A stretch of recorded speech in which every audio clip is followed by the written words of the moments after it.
The Dragon of the North. Hi kids.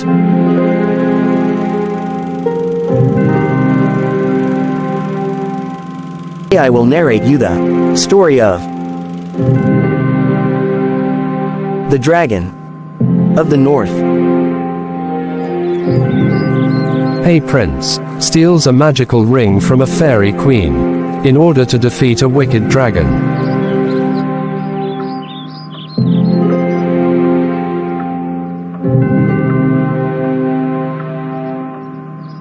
Very long ago, as old people Have told me, there lived a terrible monster who came out of the north and laid waste whole tracts of country. devouring both men and beasts. And this monster was so destructive that it was feared that unless help came, no living creature would be left on the face of the earth. It had a body like an ox, and legs like a frog, too short for legs, and too long ones behind, and besides that it had a tail like a serpent, 10 fathoms in length. When it moved it jumped like a frog, and with every spring it covered half a mile of ground. Fortunately, its habit was to remain for several years in the same place. And not to move on till the whole neighborhood was eaten up.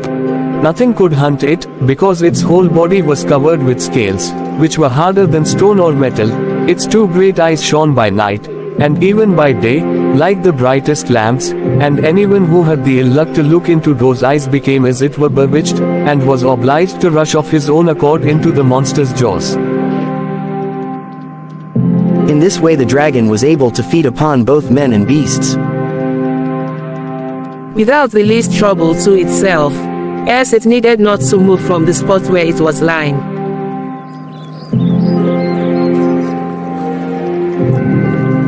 All the neighboring kings had offered rich rewards to anyone who should be able to destroy the monster, either by force or enchantment. and many had tried their luck, but all had miserably failed.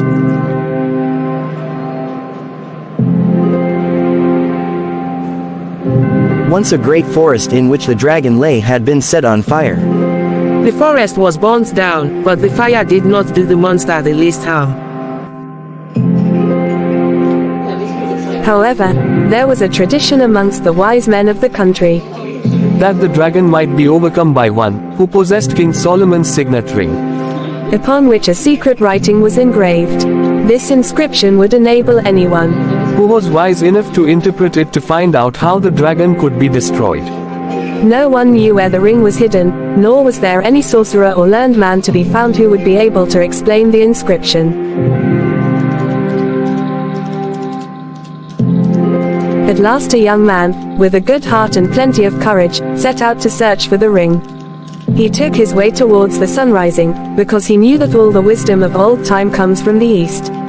After some years he met with a famous Eastern magician, and asked for his advice in the matter. The magician answered, "Mortal men have but little wisdom, and can give you no help, but the birds of the air would be better guides to you if you could learn their language. I can help you to understand it if you will stay with me a few days."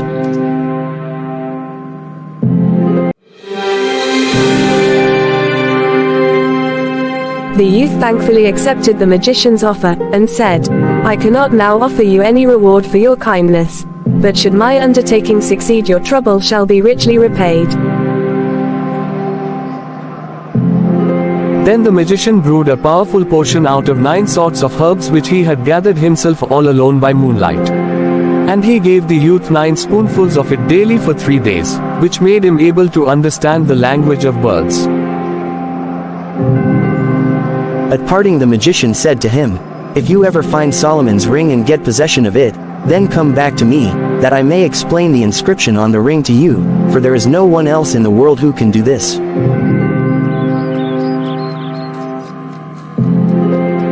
From that time the youth never felt lonely as he walked along.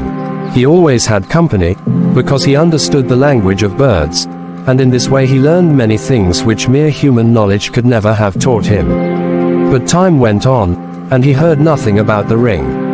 It happened one evening, when he was hot and tired with walking, and had sat down under a tree in a forest to eat his supper, that he saw two gaily plumaged birds, that were strange to him, sitting at the top of the tree talking to one another about him. The first bird said, I know that wandering fool under the tree there, who has come so far without finding what he seeks. He is trying to find King Solomon's lost ring. The other bird answered, He will have to seek help from the witch maiden, who will doubtless be able to put him on the right track. If she has not got the ring herself, she knows well enough who has it. But where is he to find the witch maiden? Said the first bird. She has no settled dwelling, but is here today and gone tomorrow. He might as well try to catch the wind. The other replied, I do not know, certainly, where she is at present, but in 3 nights from now she will come to the spring to wash her face, as she does every month when the moon is full, in order that she may never grow old nor wrinkled, but may always keep the bloom of youth. Well, said the first bird, the spring is not far from here. Shall we go and see how it is she does it? Willingly, if you like, said the other. The youth immediately resolved to follow the birds to the spring. Only 2 things made him uneasy. First, lest he might be asleep when the birds went, and secondly, lest he might lose sight of them, since he had not wings to carry him along so swiftly. He was too tired to keep awake all night, yet his anxiety prevented him from sleeping soundly, and when with the earliest dawn he looked up to the treetop, he was glad to see his feathered companions still asleep with their heads under their wings.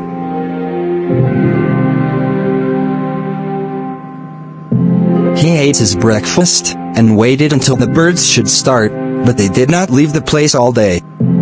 They hopped about from one tree to another looking for food, all day long until the evening, when they went back to their old perch to sleep. The next day the same thing happened, but on the 3rd morning one bird said to the other,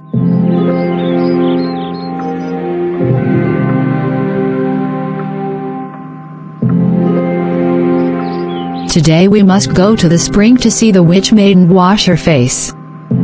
They remained on the tree till noon. Then they flew away and went towards the south.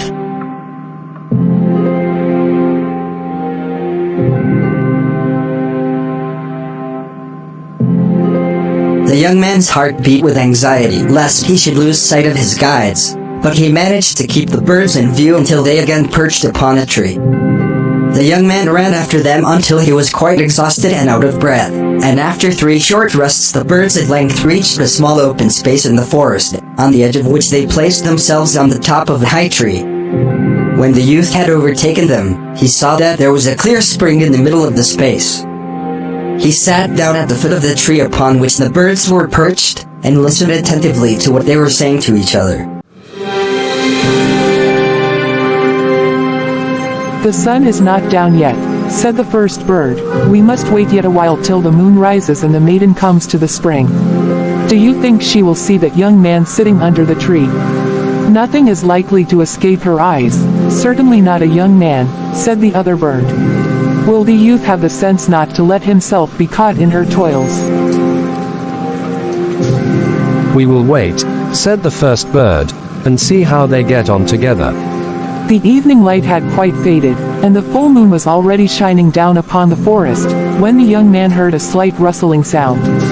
After a few moments there came out of the forest a maiden, gliding over the grass so lightly that her feet seemed scarcely to touch the ground, and stood beside the spring.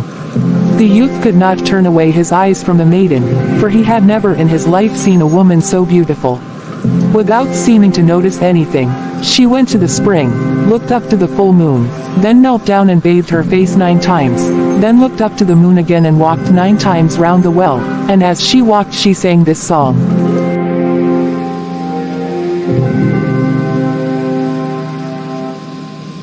Full-faced moon with light unshaded, let my beauty ne'er be faded, never let my cheek grow pale. While the moon is waning nightly, may the maiden bloom more brightly, may her freshness never fail.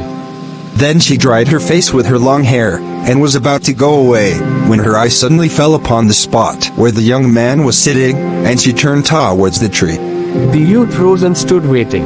Then the maiden said, You ought to have a heavy punishment, because you have presumed to watch my secret doings in the moonlight. but I will forgive you this time, because you are a stranger and knew no better. But you must tell me truly who you are and how you came to this place, where no mortal has ever set foot before." The youth answered humbly, "Forgive me, beautiful maiden, if I have unintentionally offended you. I chanced to come here after long wandering, and found a good place to sleep under this tree. At your coming I did not know what to do, but stayed where I was, because I thought my silent watching could not offend you." The maiden answered kindly, "Come and spend this night with us. You will sleep better on a pillow than on damp moss."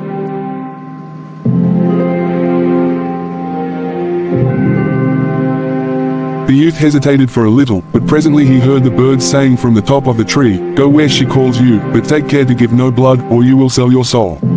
So the youth went with her, and soon they reached a beautiful garden, where stood a splendid house, which glittered in the moonlight as if it was all built out of gold and silver. When the youth entered he found many splendid chambers, each one finer than the last. Hundreds of tapers burnt upon golden candlesticks, and shed a light like the brightest day. At length they reached a chamber where a table was spread with the most costly dishes. At the table were placed 2 chairs, one of silver, the other of gold. The maiden seated herself upon the golden chair, and offered the silver one to her companion. They were served by maidens dressed in white, whose feet made no sound as they moved about, and not a word was spoken during the meal. Afterwards the youth and the witch maiden conversed pleasantly together, until a woman, dressed in red, came in to remind them that it was bedtime. The youth was now shown into another room, containing a silken bed with down cushions, where he slept delightfully, yet he seemed to hear a voice near his bed which repeated to him, "Remember to give no blood."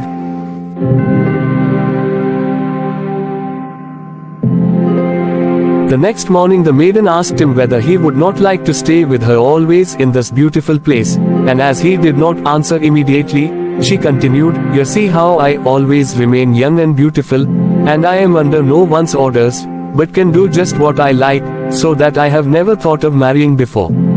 But from the moment I saw you I took a fancy to you, so if you agree, we might be married and might live together like princes, because I have great riches." The youth could not but be tempted with the beautiful maiden's offer, but he remembered how the birds had called her the witch, and their warning always sounded in his ears. Therefore he answered cautiously, "Do not be angry, dear maiden, if I do not decide immediately on this important matter. Give me a few days to consider before we come to an understanding." "Why not?" answered the maiden. "Take some weeks to consider if you like, and take counsel with your own heart." And to make the time pass pleasantly, she took the youth over every part of her beautiful dwelling, and showed him all her splendid treasures. But these treasures were all produced by enchantment, for the maiden could make anything she wished appear by the help of King Solomon's signet ring. Only none of these things remained fit to pass. They were like the wind without leaving a trace behind. But the youth did not know this. He thought they were all real. One day the maiden took him into a secret chamber, where a little gold box was standing on a silver table. Pointing to the box, she said, "Here is my greatest treasure, whose like is not to be found in the whole world. It is a precious gold ring. When you marry me, I will give you this ring as a marriage gift, and it will make you the happiest of mortal men. But in order that our love may last forever, you must give me for the ring 3 drops of blood from the little finger of your left hand." When the youth heard these words a cold shudder ran over him, for he remembered that his soul was at stake. He was cunning enough, however, to conceal his feelings and to make no direct answer, but he only asked the maiden, as if carelessly, what was remarkable about the ring. She answered, "No mortal is able entirely to understand the power of this ring, because no one thoroughly understands the secret signs engraved upon it. But even with my half-knowledge I can work great wonders. If I put the ring upon the little finger of my left hand, then I can fly like a bird through the air wherever I wish to go. If I put it on the 3rd finger of my left hand I am invisible, and I can see everything that passes around me, though no one can see me. If I put the ring upon the middle finger of my left hand, then neither fire nor water nor any sharp weapon can hurt me. If I put it on the forefinger of my left hand, then I can with its help produce whatever I wish. I can in a single moment build houses or anything I desire. Finally, as long as I wear the ring on the thumb of my left hand, that hand is so strong that it can break down rocks and walls. Besides these, the ring has other secret signs which, as I said, no one can understand. No doubt it contains secrets of great importance. The ring formerly belonged to King Solomon, the wisest of kings, during whose reign the wisest men lived. But it is not known whether this ring was ever made by mortal hands. It is supposed that an angel gave it to the wise king. When the youth heard all this, he determined to try and get possession of the ring, though he did not quite believe in all its wonderful gifts. He wished the maiden would let him have it in his hand, but he did not quite like to ask her to do so, and after a while she put it back into the box. A few days after, they were again speaking of the magic ring, and the youth said, I do not think it possible that the ring can have all the power you say it has. Then the maiden opened the box and took the ring out, and it glittered as she held it like the clearest sunbeam. She put it on the middle finger of her left hand, and told the youth to take a knife and try as hard as he could to cut her with it, for he would not be able to hurt her. He was unwilling at first, but the maiden insisted. Then he tried, at first only in play, and then seriously, to strike her with the knife, but an invisible wall of iron seemed to be between them, and the maiden stood before him laughing and unhurt. Then she put the ring on her third finger, and in an instant she had vanished from his eyes. Presently she was beside him again laughing, and holding the ring between her fingers.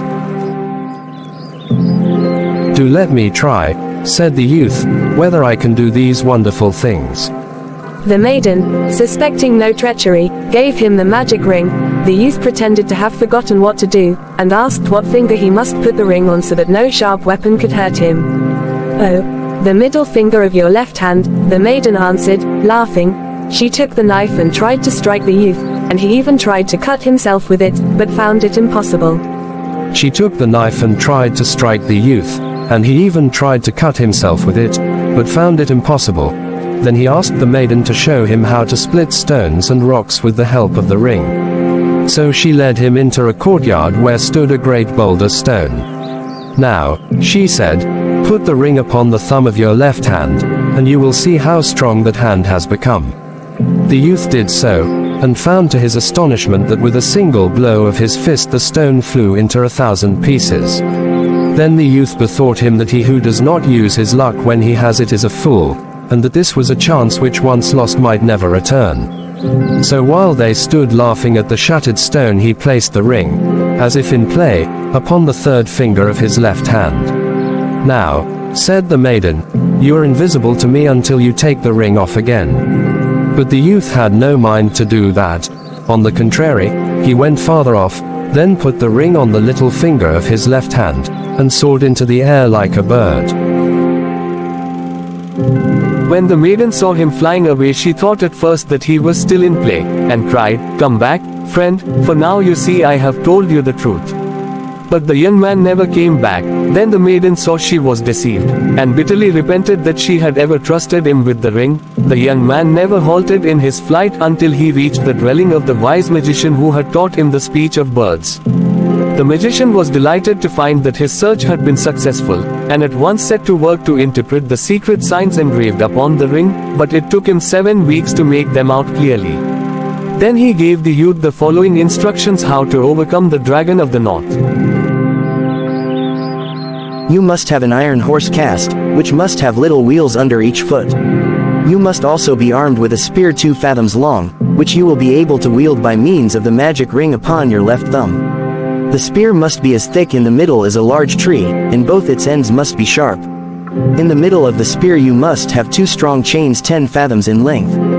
As soon as the dragon has made himself fast to the spear, which you must thrust through his jaws, you must spring quickly from the iron horse and fasten the ends of the chains firmly to the ground with iron stakes, so that he cannot get away from them. After 2 or 3 days the monster's strength will be so far exhausted that you will be able to come near him. Then you can put Solomon's ring upon your left thumb and give him the finishing stroke, but keep the ring on your third finger until you have come close to him, so that the monster cannot see you, else he might strike you dead with his long tail. But when all is done, take care you do not lose the ring, and that no one takes it from you by cunning. The young man thanked the magician for his directions, and promised, should they succeed, to reward him. But the magician answered, I have profited so much by the wisdom the ring has taught me that I desire no other reward. Then they parted, and the youth quickly flew home through the air. After remaining in his own home for some weeks, he heard people say that the terrible dragon of the north was not far off and might shortly be expected in the country. The king announced publicly that he would give his daughter in marriage, as well as a large part of his kingdom, to whosoever should free the country from the monster. The youth then went to the king and told him that he had good hopes of subduing the dragon, if the king would grant him all he desired for the purpose.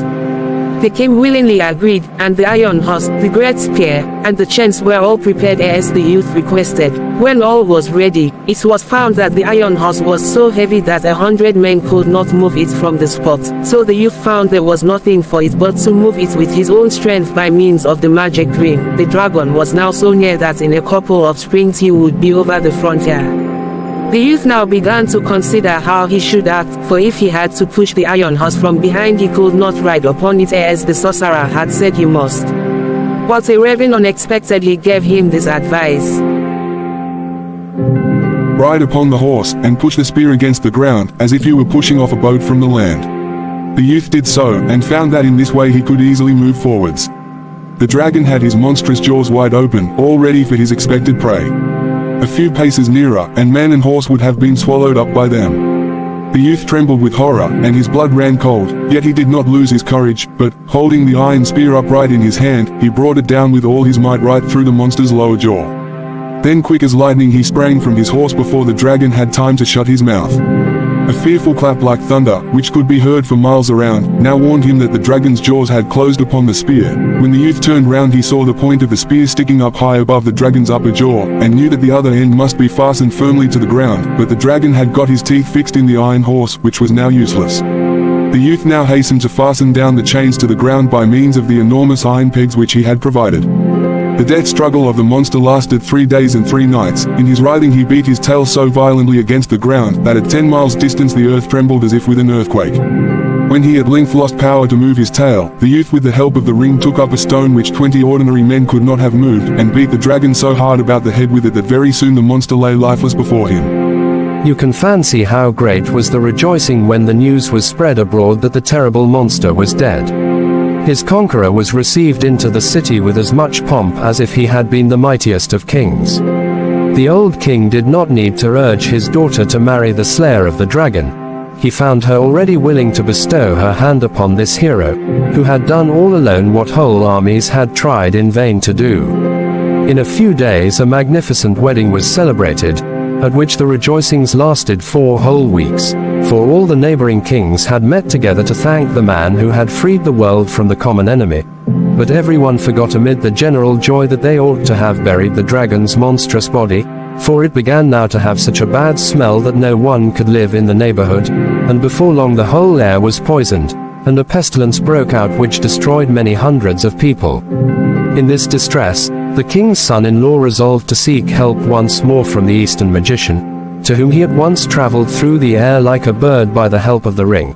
But there is a proverb which says that ill-gotten gains never prosper, and the prince found that the stolen ring brought him ill luck after all. The witch maiden had never rested night nor day until she had found out where the ring was.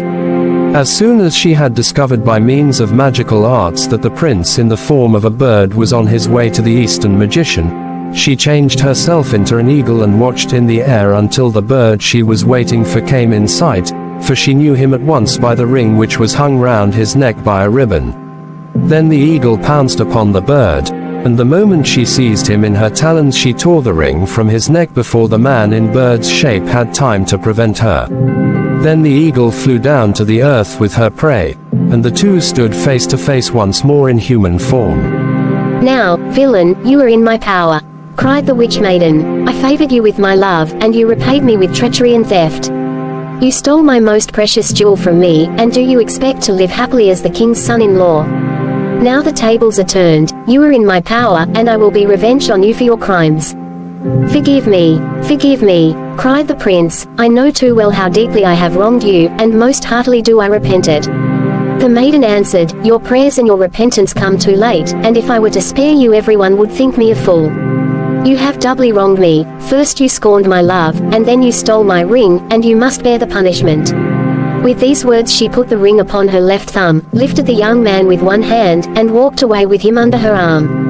This time she did not take him to a splendid palace, but to a deep cave in a rock, where there were chains hanging from the wall. The maiden now chained the young man's hands and feet so that he could not escape. Then she said in an angry voice, "Here you shall remain chained up until you die. I will bring you every day enough food to prevent you dying of hunger, but you need never hope for freedom anymore." With these words she left him. The old king and his daughter waited anxiously for many weeks for the prince's return, but no news of him arrived. The king's daughter often dreamed that her husband was going through some great suffering. She therefore begged her father to summon all the enchanters and magicians, that they might try to find out where the prince was and how he could be set free. But the magicians, with all their arts, could find out nothing, except that he was still living and undergoing great suffering, but none could tell where he was to be found. At last a celebrated magician from Finland was brought before the king, who had found out that the king's son-in-law was imprisoned in the east, not by men, but by some more powerful being. The king now sent messengers to the east to look for his son-in-law, and they by good luck met with the old magician who had interpreted the signs on King Solomon's ring, and thus was possessed of more wisdom than anyone else in the world. The magician soon found out what he wished to know, and pointed out the place where the prince was imprisoned, but said, "He is kept there by enchantment, and cannot be set free without my help. I will therefore go with you myself." So they all set out, guided by birds, and after some days came to the cave where the unfortunate prince had been chained up for nearly 7 years. He recognized the magician immediately, but the old man did not know him, he had grown so thin. However, he undid the chains by the help of magic, and took care of the prince until he recovered and became strong enough to travel. When he reached home he found that the old king had died that morning, so that he was now raised to the throne. And now after his long suffering came prosperity, which lasted to the end of his life. But he never got back the magic ring, nor has it ever again been seen by mortal eyes. Now, if you had been the prince, would you not rather have stayed with the pretty witch maiden? Let's talk about the lesson. Honesty. What do you think is the meaning of the saying that ill-gotten gains never prosper? Do you think the prince did the right thing in stealing the ring? Why or why not? The dragon? Empathy. Do you believe that the prince deserved what happened to him? Why or why not? Finally, what about the dragon? Subscribe to my channel, Kids Valley.